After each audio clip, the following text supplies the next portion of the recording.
Hey, good morning, Heroic Fatherhood. This is the second interview this morning. I'm super excited. Not only do we have two interviews in the morning on a Monday, but they're both with Jason's.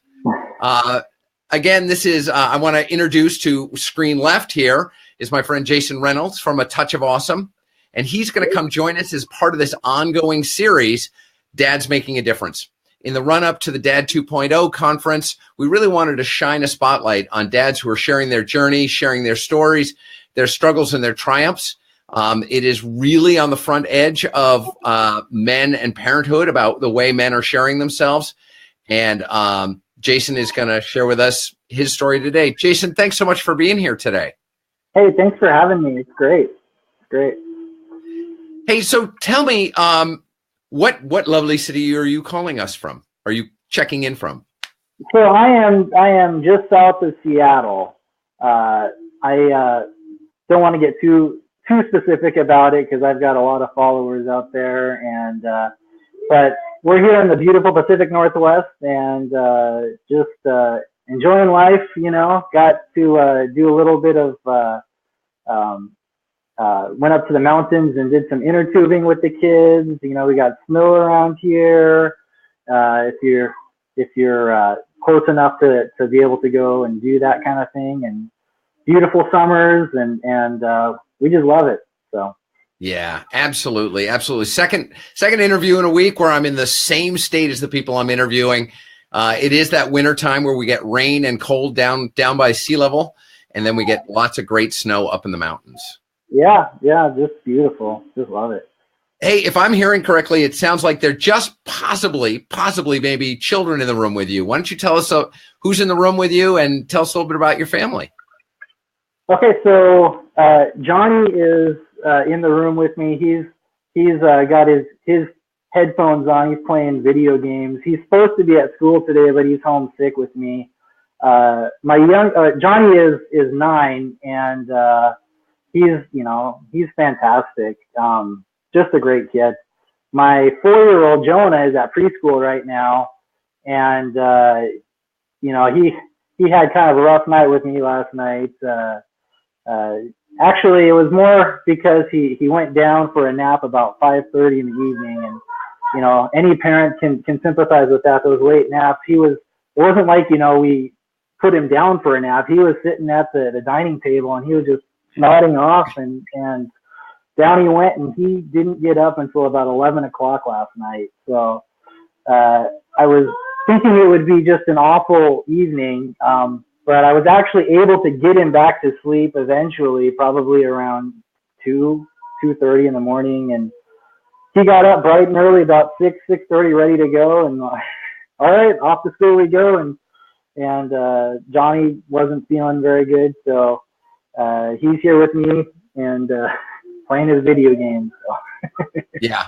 It's so funny. Like, there isn't any parent that doesn't realize, like, oh, they're sleeping now. This is a bad time for them to be sleeping. Yeah, I call it a parent horror story, 6:30 p.m. and they're napping. And you're like, this is not going to go well, because they wake up at 11 o'clock and they're ready to go for another day. Yeah. And there's just nothing you can do. If they're awake, they're awake. So. Yeah, exactly. Then I guess we're just going to be up as well. Yep. That's how it goes. That phase of life. That's how it is. And yeah, if nothing else, it keeps us on our toes because things change all the time, which is probably the most challenging, but also like, when you run into people who don't have kids, they're like, no, this is what we're going to do. And then it goes this way. And they don't know how to deal with when things get thrown up in their face and nothing goes the way they want. Parents are heroes in that area. Yep. You learn to roll with the punches as parents, man. You really have no idea what's going to get thrown at you, what the kids are going to do, what the kids are going to say. Right. So honestly, I'm a little nervous going on live with Johnny at home because he is one of those kids that will say the most profound things at the most opportune moments. So it could be either profound or, insanely inappropriate or, but, it is what it is. Profound or profane? We're just going to go with whatever shows up today. There you go. Right. So, but you're not just a dad, you're a dad blogger, and Right. you are the founder and creator of A Touch of Awesome. I want to put that up on the screen so people can see A Touch of Awesome. And you're sharing your journey. You're not just a dad of two boys, but you're a dad who's talking about the challenges and the journey of being parents of kids who are on the spectrum and children with disabilities. Yeah. Can you share with us a little bit about that? Yeah. So back when my wife and I were married in 2004, and in 2008 we had Johnny. And when he was born, he had a cleft in his soft palate that needed to be surgically repaired, and he had bilateral hip dysplasia, which basically means his hips were dislocated at birth. And that also needed to be surgically repaired. And on top of that, he was extremely colicky at night. So he would cry, sometimes 8, 10, 12 hours one time. He cried straight through the night. And I remember taking him to bed one time. I just took my laptop with me and I put on the Lord of the Rings trilogy, and I actually got through almost all of the Lord of the Rings, staying up with Johnny while he was crying. And going through that with your first kid, I mean, that was our introduction to childhood, and that was kind of a trial by fire. Yeah. My relatives used to poke fun at me, fun at us in the early days when we would be complaining about, oh man, we're so tired and lack of sleep, because every new parent goes through that phase. But then when he was having surgery and had stitches in his palate where he couldn't suck on his thumb or anything to soothe him, he actually had to be splinted. His arms had to be splinted so he couldn't put anything in his mouth. And, when he's crying all night and you can't put anything in your mouth, I mean, there's nothing you can do as a parent. And I started a blog about that point because I just needed to vent. And I started that with Johnny, and I would just update mostly just family, because back then it was like 2008 and you didn't have Facebook around, and I think that MySpace was just coming out back then or something like that. So blogs is how people got their stories out, and that's mostly was to relay how we were doing with family and close friends. And as Johnny got older, he kind of worked through those problems, and we had to do rehab with him because he was after his surgery on his hips, he was casted from his armpits to his ankles. So he had a cast on less than a year old for, I don't know, 6 weeks or so. And I mean, you can just imagine trying to change a diaper with a kid that's got a cast on, and they cut like an opening out so we would have access to be able to change him. But you couldn't give him a bath. You can't wash a cast. And halfway through they had to cut it off and recast him because he was growing, and his muscles had actually atrophied while he had his cast on. So when we were going through rehab with him, I mean, he had to learn to walk. He was later in development than other kids, and we worked with speech therapists and occupational therapists and physical therapists, and we just went through the gamut of different specialists just to get him caught up. And so when we finally were through what I would call the ringer, 5 years or so, we decided we're ready to have another kid. And when Jonah was born, he's my youngest, Jonah. When he was born, he was like the opposite of Johnny as far as health concerns at birth. He was kind of the epitome of perfect health, and he was one of those kids where we would put him to bed and he would just be there 9 hours and wake up the next morning and he would eat, and it's like all you have to do is water him and turn him towards the sun, and right, he'll be fine. He was the most docile kid. He would rarely ever even cry. And about, I would say, I don't know, about 2 years or so in, we just noticed that he wasn't progressing the same as the other kids his age. He had a few words that he had learned that he just all of a sudden would stop using. And we noticed he had some tendencies.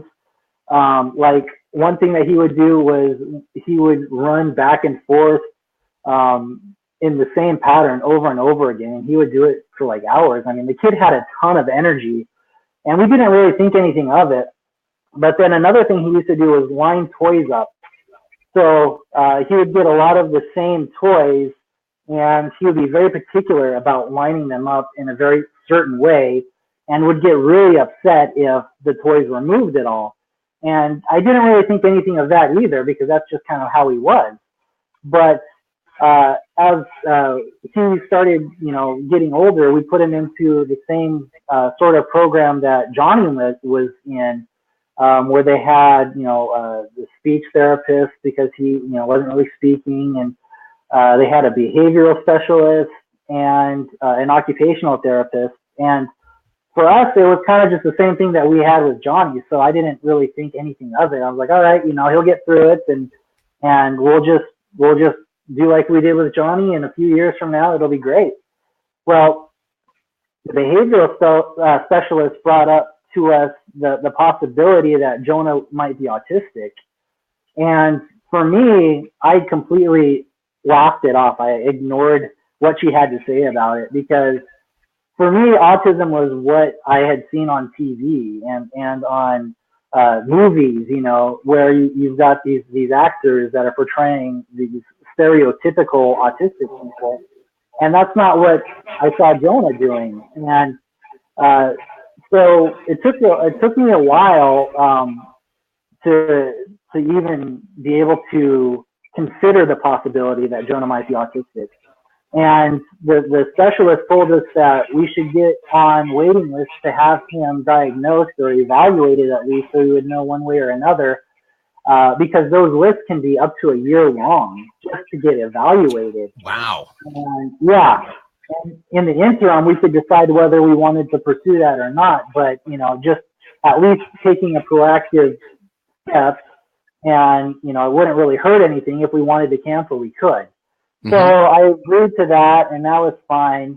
And as we were, on the waiting list, months would go by, and we would see more and more tendencies that would signify that he might be autistic. And it went from inconsolable meltdowns for apparently no reason, where he would, it would start off as something that a tantrum, a typical toddler tantrum, and then it would progress into something else.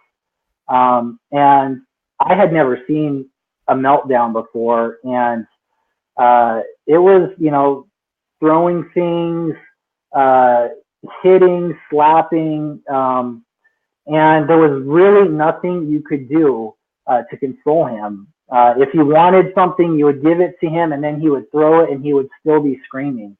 And as a parent, it's really, really frustrating, because he couldn't express what it is that he wanted, because he didn't have the use of any words at all. And I think for him, that was a lot of what would trigger the meltdowns, is his lack of being able to communicate effectively what it is that he is feeling. And as a parent, that's one of the most heartbreaking things, to not be able to communicate with your child. So we were able to get him evaluated within about 9 months because of the cancellation. And I had put together a video for the evaluating psychologist to show all of the things that he was able to do that were not stereotypically autistic. He smiles, he makes great eye contact, he's full of energy, and loves to run around, and he looks like a just a stereotypical 2 or 3 year old. And what I didn't realize is that these psychologists, they see thousands of kids every month, and they know exactly what to look for in autism. And when she came back, I remember the process of getting him diagnosed was over 4 different sessions. And so she would basically just observe Jonah in this little room, and I thought that he did so great because he didn't have a meltdown in a new place, and he was just, wanting to play with everything there, but he wouldn't follow any of the instructions that they were, trying to get him to do different activities like matching or coloring or any of the adult directed play. He didn't have any interest in doing that. And for me, I'm like, well, that's just Jonah. He does what he beats to his own, he marches to his own drum, his own beat. Right. But a lot of that, is all are indicated, can be indicators of autism. And when they gave me the results of his evaluation, they said that he was level 3. Now, according to the latest, they call it the DSM-5. That's the manual they use for diagnosing autism. There are only now 3 levels. So, and they're all by level of intervention. So it's like level 1 is they need some kind of intervention. Level 2 is they need more intervention, and then level 3 is they need the most intervention. And so people who are characterized as severe would be level 3. And when the evaluator told me that Jonah was level 3, I couldn't believe it at all, because I was still coming to grips with the fact that he might be autistic at all. And severe autism, for me, it was like a punch in the gut, because I was so unaware of the whole spectrum of what autism actually is. And I had put Jonah into a categorical box of what autistic means and what severe autism means. And it just didn't match to me. And so I went through a period of despondency where I was just, I was looking up on YouTube severe autism and looking for the worst possible cases and scenarios, and just, wondering when that would be us, and like counting down it was awful. And I was bringing my wife down. I would show her all these videos, and, I was making her cry. And it got to a point where I got disgusted with myself, because nothing had changed in Jonah at all from before he was diagnosed to after his diagnosis. And I had let this person who evaluated him, who sat down with him for a few hours in 4 different sessions, determine how I would see my child. And it really got to me. And so I made a decision then that, I'm not going to limit his potential. And so I wrote a blog from, I had kind of let Johnny's blog fall to the wayside, and I posted one about Jonah on it, about our experience with him, learning that he was autistic, and moving forward from that.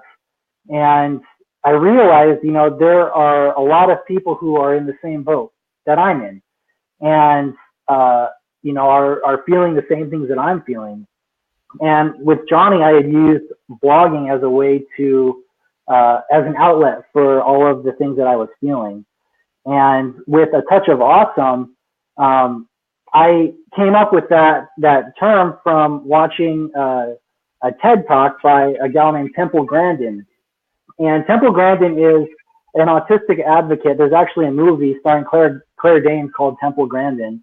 And it was one of the movies that I watched when I was kind of at one of my low points. And it showed me that she was completely nonverbal as a kid, and she overcame so much adversity to where she does all these speaking events, and she's, probably in her mid to late 60s. So when she was going through it, there were no therapies that they could go through. Most of the people who were autistic back then, when she was diagnosed, were institutionalized.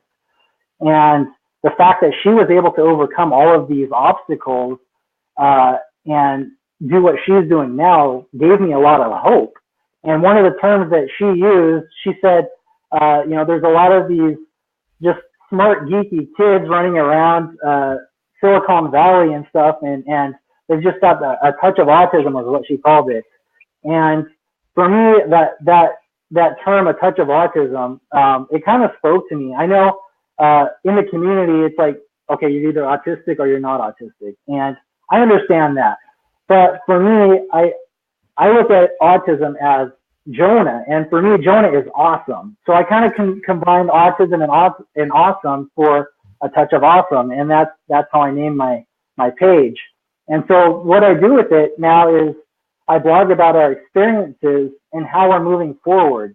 And I try to be as authentic as possible. And, you know, yeah, I like to post, you know, the victories that we have, but at the same time, if we're not doing well, if we're having a hard time, I'll post about that too.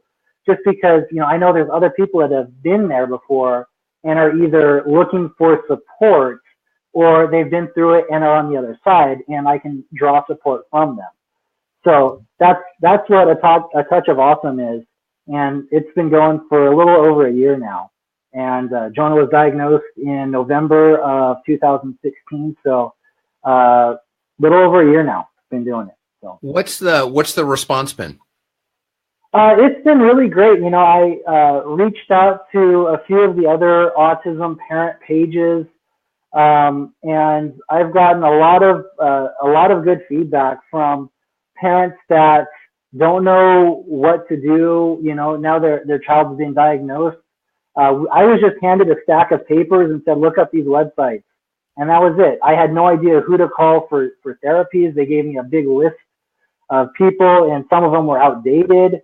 And they said, just get on as many waiting lists as possible for different therapies. And the shortest waiting list we found was for services was over a year long. And so, yeah, and that's in a populated area where you've got a lot of different providers. And so in areas with not as many people, I mean, I've ran into some people that online that they say they've been on waiting lists up to like 5 years for just basic therapies for their kids. And, you know, I just thought that running a page and posting about what we're learning and what we're doing in like our therapy sessions can help others that are on waiting lists to figure out what, you know, maybe they can use. Because we use online tools as well that other people could be able to use, because I'm, you know, posting our successes and failures with that. And just telling our story has been really helpful, not only as a therapeutic device for me, but for others walking in the, you know, through the same stuff, trying to figure things out, you know? So. Yeah. And so what do you like, how has, like, you know, as a parent who hasn't had anywhere near the same experiences you've had and the challenges you've had raising kids, how do you feel like this has changed you? Like, I can't imagine it hasn't. I'm curious, you know, how you see that it's impacted the way you see yourself, the way you see fatherhood or family. Well, for me, it's like, I don't know any other way. You know, people will ask me, I don't, you know, they'll say, how do you do it? Or I don't know how you do it. And for me, it's like, okay, life threw us this, you know, we were dealt this hand of cards. And, you know, I've got nothing to compare it against as a parent, because parenting Johnny, you know, he had his own set of challenges that we had to overcome. And some of those things, like the sleepless nights, you know, those really prepared us for parenthood with Jonah. Like, I was up with him, you know, late last night. So sleepless nights for me, that kind of just comes with the territory. And I know a lot of parents early on, they'll have that, but their child grows out of it. And I mean, I've got a 9 and a 4-year-old, and I'm still going through it. And the dealing with the meltdowns and doctor's appointments and all of that stuff. I mean, that's what we do. And there's really no other choice, I guess, you know. And to be able to tell other parents, you know, I would have to really know how that compares for them. I would hope that if they were dealt the same hand, they would be able to do the same things. But it does really test your character. It's, you know, you face it, you know, there's going to be mountains in front of you, autism or not, you know, and that's kind of the challenge of raising kids, is how do you approach challenges that come up. You know, if it's not autism, you know, you got ER visits or, you know, broken bones or whatever. How are you going to approach that as a parent, and how are you going to get through it? And for us, it's just, that's our life now. That's our way of life. That's our normal, I guess. Well, you have some fans in the chat today. Joan Barnett is saying, thank you, Jason, for speaking out. Angela Almo says, thanks for sharing, Jason. Like, you know, this is clearly, you know, pulling at some heartstrings to some folks that may be sharing the experience you're having, or may just empathize with, you know, with it. How, you know, you and I had a bit of a conversation about this before we got on air. How is this experience transformed your experience of worry? Oh man, before it was like with Johnny, we were before he was born, we were told when he was having one of his ultrasounds that the nuchal fold in his neck, which is the fold of skin at the back of his neck, was like 1 millimeter or 2 millimeters larger than it should be, which could indicate this or that, which was possibly, you know, some kind of thing that we needed to address. And we were going in for ultrasounds with Johnny about every 2 weeks.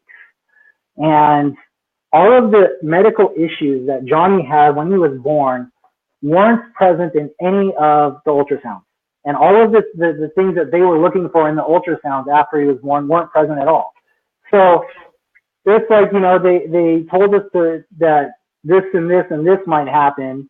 And my wife, being a nurse, really understands all of the medical issues that they're bringing up. And she was really, really worried about it. And of course, I'm like, you know, I saw her measuring the nuchal fold. She was doing it like manually with the drill, you know, and I'm like, how can you even tell anything? You know, I'm trying to be the upbeat person. And going through all of this stuff with Johnny, and first his palate, then his hips, and then just more recently his teeth. He's got, you know, 8 permanent missing teeth. They just never developed. And so it's like, well, add it to the list. You know, he's lost one of the permanent, or one of his baby teeth that he doesn't have a permanent one behind it. And, you know, it's like bad things are going to happen. And now it's not like we expect bad things to happen, but when they do, we've been through so much already with Johnny, and then with Jonah and his autism diagnosis, that it's like we are more prepared for those kind of challenges. And worrying about it, for me, what I say is worry is just a misuse of the imagination. So you don't know, you don't even know if you're going to be around tomorrow. I mean, you make all of these plans and everything, and you worry about it, but you know, the reality is all of those things that you worry about may never come to fruition. Right. So what we choose to do with the future, I mean, how we choose to look at the future is really just that, a choice. And we can either choose to look at all of the negative possibilities that could happen, or we could see it as like a grand adventure and step out in faith, hoping and believing that good things will happen, and, you know, doing everything we can to go that route, and just not letting ourselves get pulled down and bogged down by the what ifs, because there always are going to be what ifs.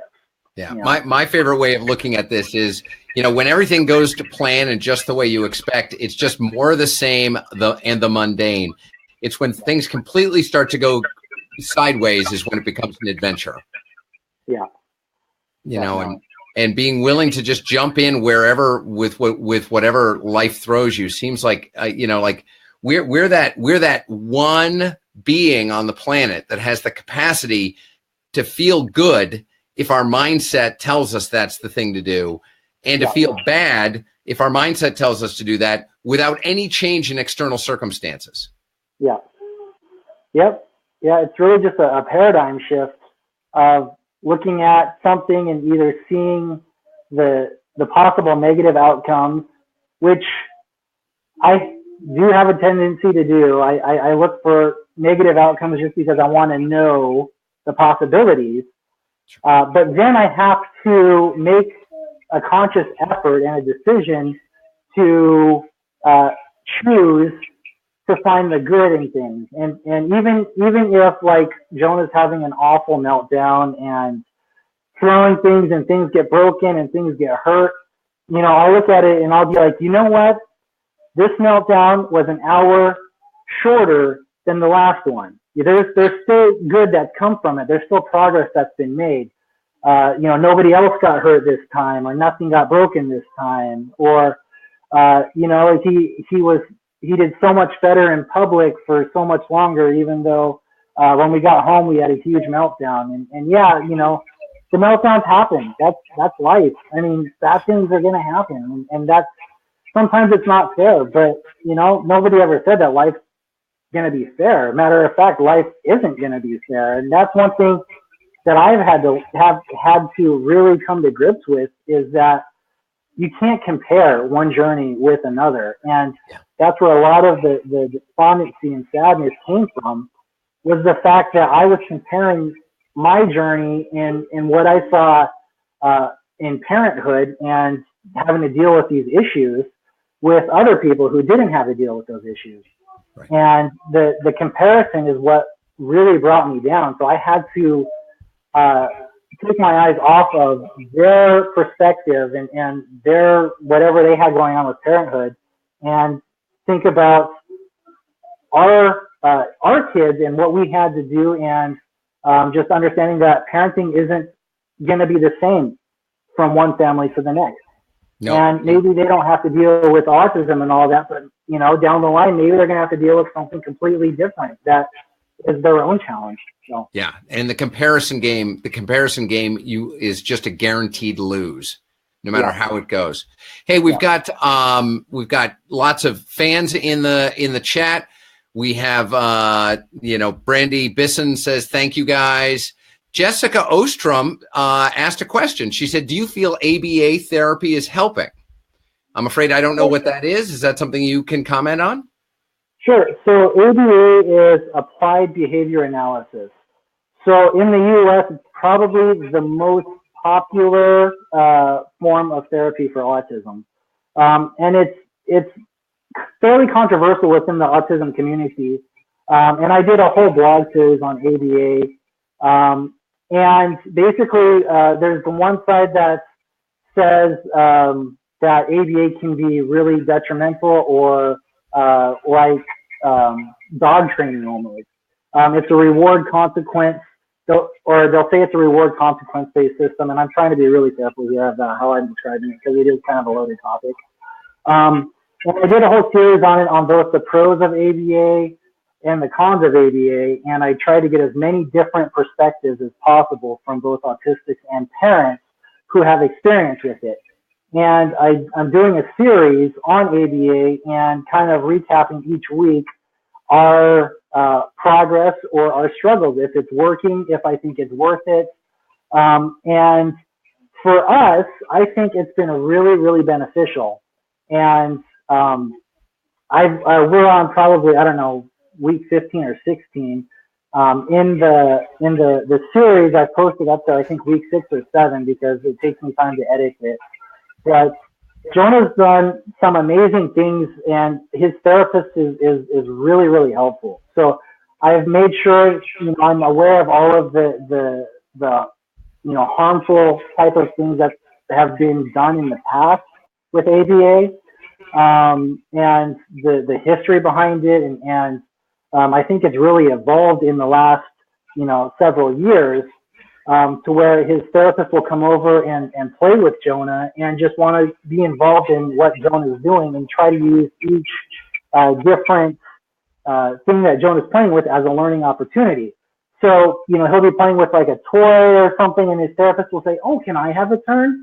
And they'll practice turn taking with it, and which is something I would do with Johnny, who is not autistic, but it's something that I just wouldn't ever have thought to do. And so I think it's been really beneficial. And we're slowly working on potty training. And we tried last summer and just tried and we failed miserably with that. Jonah just didn't have any interest in it. And right now we're with trying to do that with his therapist. And we're at the point where he's just starting to become comfortable in the bathroom, because I think we might have had the opposite effect, where he's kind of not wanting to even be in the bathroom because he knows what, the potty training stuff that we tried before just didn't work. Right. And so that's one of those things that, if we're successful in that journey, parents can learn from what we did. And honestly, I'm looking at other people's journeys and trying to figure out what they did, because there's a lot of people that are in that boat, trying to get their kids potty trained. So that's just one of those things. Yeah, and I remember you in our pre-conversation you had mentioned like the difference that it had made to feel like you were out, like your blog was actually supporting others. Yeah, and that's one of those things that within the first month that I had started my blog, someone had wrote me a message. I had probably less than a handful, maybe 100 followers on my Facebook page. And they said, someone messaged me and said my page was literally a light in the darkness for what they were going through. Because when I was posting about going through a meltdown with Jonah and describing what it was like for us, I wasn't trying to be like a martyr parent or whatever and, feel bad for me. I was just, describing what our night was. And I connected with this gal that, she was all the way over in the UK that was going through the same thing. And having that support system, not necessarily even saying, oh, it's going to get better, just saying, oh, I've been there too, is a huge support for people that are going through this journey together for really any challenges. Having people that are also in the same boat as you, and just knowing that you're not in alone, knowing that you're in it together is a huge thing. So. Yeah. Well, this is such a great resource for other parents who are going through the same journey that you're going on. What are some ways that folks can follow you, Jason? So I've got my Facebook page at A Touch of Awesome. And it's just facebook.com/A Touch of Awesome, AUSOME. Mm-hmm. I think it's there on the screen. And they can follow me there, or you can follow me on my blog at atouchofawesome.com.